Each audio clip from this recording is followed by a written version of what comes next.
everyone. In today's tutorial, I will show you how to undo mark as final in Excel. If you want to undo mark as final in a workbook, please do as follows. In the file, which is marked as final, click the File tab, click Info,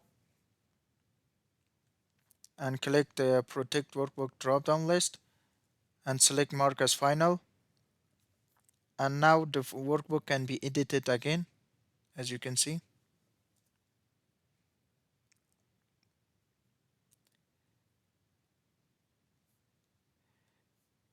There is another method to undo the mark as final.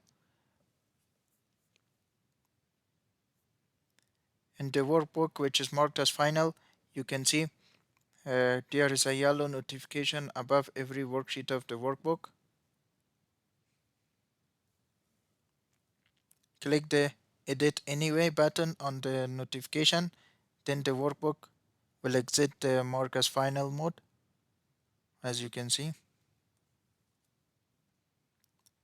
Thanks for watching. Please subscribe for more videos.